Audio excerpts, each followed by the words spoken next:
Will there be another revolution in France? There are many reasons to believe so. The video will try to be as neutral as possible. That's why at the end there will be criticisms of what is said during the video. And there are also drawings that are not neutral, but it is a video, so it is more for laughs, and the drawings are not intended to give a political opinion. That said, we can start the video. Thank you very much, and do not forget to subscribe and put a like. And the sound of some of the video has been changed to emphasize the important points I wanted to highlight. That's why the video is marked as altered content. Is France about to experience another revolution? There are many reasons to believe so. To explain, let's talk about the causes of the revolution and compare them with today.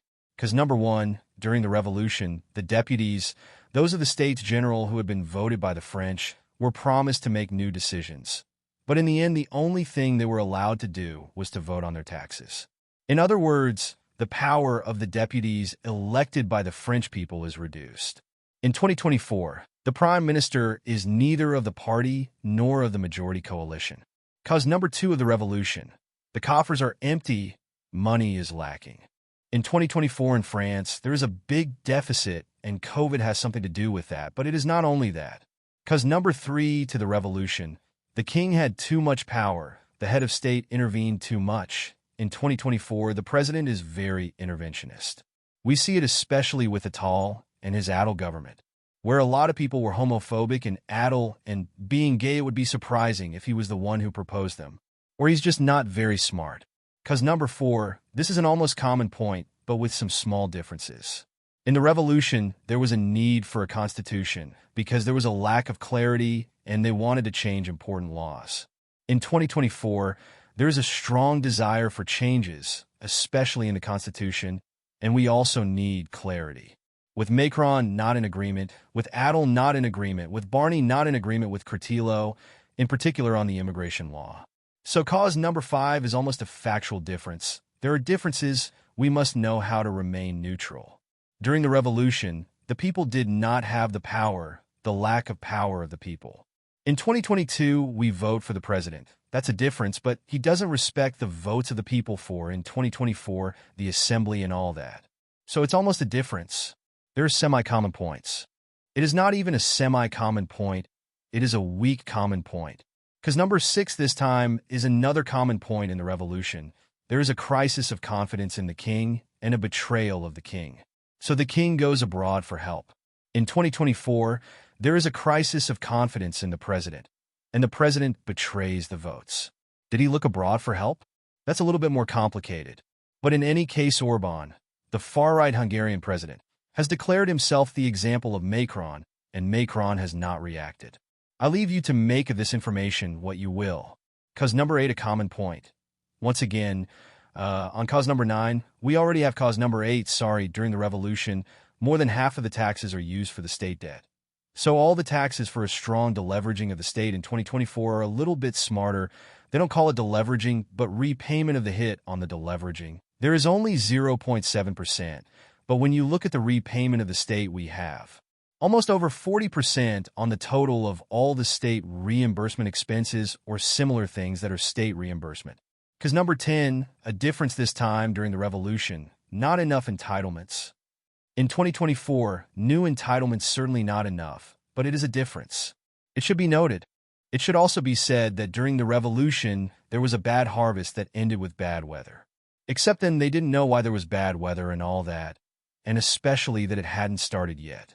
Global warming in 2024, bad harvest because of bad weather, and we know why, but nothing is done to fix it, and we are spending 4 times more to reduce the state debt.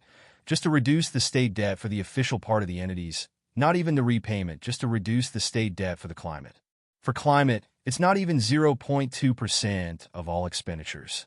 So climate change and ecology have a lot in common, or even worse at the moment.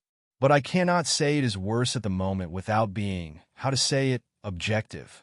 Also, during the revolution, the people felt excluded from the decision-making process. There was a strong demand for representation. In 2024, even though there is the vote, many people feel that their voice is not heard enough. They feel excluded and want to be better represented. Another difference this time is that during the revolution, there was a lot of censorship and arbitrariness without justice. In 2024, there is less censorship and arbitrariness, but it is still increasing. Justice is present but weak, so it's almost a difference. Basically, I would give 33% semi-difference. Almost similarity, I give 66%. Quasi-common point, I give 66%. Difference, I give 0%. Of similar and common point, I give 100%.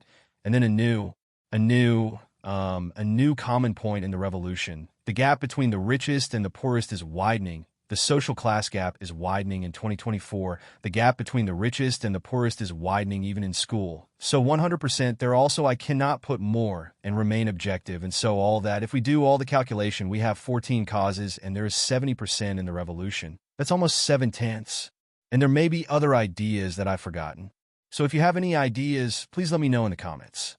So now we can move on to the reviews. The video reviews were done by E.T., who has great contacts with history professors and is much more interested in history than I am, Mr. So come on, I'll leave you with it. Since it won't be his voice, it will be me, but with his ideas, that's it. Then we can start with the critiques. And criticisms are not nasty things, they're constructive criticisms. So already for the first 3 points he agrees. For the fourth he says that he joins the 3. For the fifth it is similar, he joins at the 3 and sim however, for the 6th. Reminder of the 6th. Crisis of the spouse and the king, and betrayal of the king. The king goes abroad in search of help. So the 6th is a consequence of the revolution. It is not a cause of the revolution, but it is one of the causes of the abolition of the monarchy, and to cut off his head. On point 7, you are in line with points 1, 3, 4, and 5, while on point 8, you have a much stronger opinion. Actually, it's what I told you. It's not that it's wrong.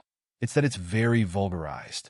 Reminder of point number 8, the king uses all the pennies for himself and lowers the pennies for the subjects. Less pennies for the public, more for the heads of state and politicians. And the nobles? It's not exactly that. So in fact, it's too vulgarized. As I was saying, the court uses a lot of money, but not necessarily from the public. Not necessarily from the public. The king is rich, a good bank of the nation. The nation and the king have the same bank account. The nobles are not the political class because the nobles are the ruling class. And the bourgeois, that is the political class. On point 9, the state has been in debt, that's true. But for the moment we only look at the basics. We will check the comparisons later. Point number 10 is related to point number 4. Point number 11 is good. Point number 12. So let's remember point number 12, the gap between the richest and the poorest was wide and widening at that time. The gap was wide, but it was not widening. On the contrary, it was getting better and better. There were even rich bourgeois in the third estate. So that's something I already told you was wrong. Even if the gap was big, inequality was not growing. That's why we have critics at the end to correct everything we said. On point number 13, which links to points 1, 3, 4, 5, and 10. And on point number 14, yes, that's correct. So now let's move on to the comparison and correction of the comparisons that we have made. And again, at that time, there was also the influence of the U.S. because it gave a democratic example that worked, whereas today, although there is the influence of the U.S., there would be no impact on a political rebellion because there is no reason for a political rebellion because of the influence of the U.S., although there is a lot of political influence of the U.S., especially in the countries that we support or even in capitalism. Yes, because there is the food, which has nothing to do with the subject. But that's it. I'm going to talk about it because I love to eat. You have to eat to live and not live to eat. On part 2, where I said that there was a shortage of money both during the revolution and in 2024 with a large deficit, he pointed out that we should not confuse debt and deficit because, for example, during the revolution they had a surplus but were in debt. Today we have deficit and debt. One would say it is worse. So yes, a little bit. But the problem is that our debt is much more almost repayable than during the revolution. After that, our debt is not huge. So a little explanation is necessary to understand the difference between debt and deficit. It is quite simple. In fact, the difference is subtle, but it's going to be easy. Is it the same thing? I think you've got it wrong. The deficit is what is in the budget. For example, a deficit of 2%, that is, we have 2% less income than expenses, means that we are spending a lot, but there is something. But above all, what we spend, we take in minus 2%, so we have a deficit of 2%. Debt is the money we don't have that we owe to the banks. Comparison 4 is a bit far-fetched in your opinion, but yes, it is possible. It is assimilated, but it is not the most obvious. It is a bit far-fetched. It would be a revolution. Need for a constitution, lack of clarity, desire for change on important laws in 2024, need for change on the constitution, and clarity Macron, Adel, Barnier, Retailo, who never agree with each other and who are all in government. Except Adel, who is chairman of the president's party. So in theory, he is above the chairman of his party, but below the president of the nation? So it's a no-name mess. They never agree with each other on many issues, especially on immigration law, but it's a bit of a stretch to compare. Then in part 5, the votes are more or less respected, so it's already in the quasi-difference box. So effectively, the people had no power. Now the people have power, and the votes are more or less respected. So it's quasi-difference for the 6th. There is no real betrayal of Macron to the French people, and there is a betrayal of the votes, and the votes again. If you add up all the votes, you end up with more center-right than center-right. It's not really a betrayal because nobody is able to form an alliance against him. And asking for help abroad, it's not really him who is abroad. And they haven't really gone to help him either. It's just Orban who made a speech, and besides, Orban is part of the EU. For comparison 7 and 8, he agrees. For part 9, it is true, but it is part of the capitalist system. And for part 10 in France today, rights are enough to live. So indeed, rights are enough. That's why I put it in the differences. Are the rights enough to live, but are the rights enough? I have no experience to say. In category 11, 12, 13, no, 11, 12, and 14, he agrees. I just think so. I don't know how to speak. However, in part 13, he told me that he did not agree that justice in France is arbitrary at the moment.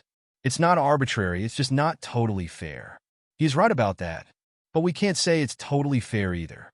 We have come a long way. Before I finish, I would like to remind you that you would like to receive notifications, subscribe, and share.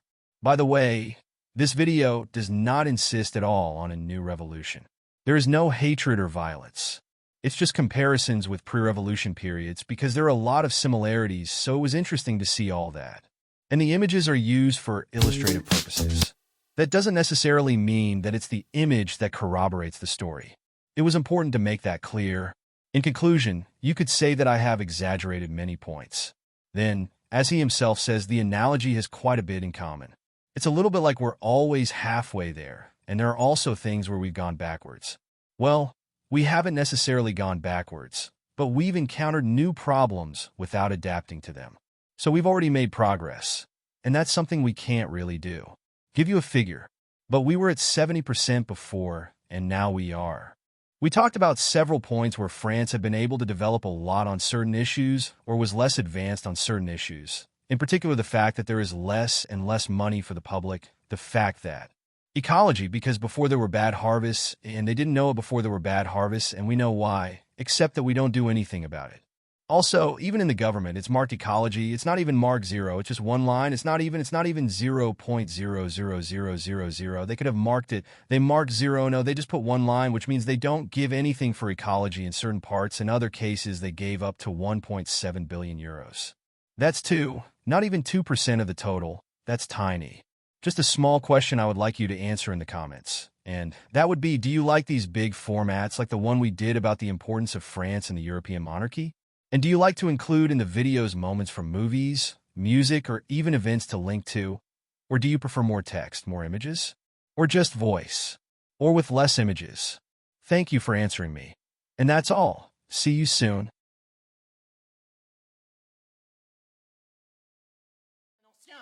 Il faut manger pour vivre, et non pas vivre pour manger.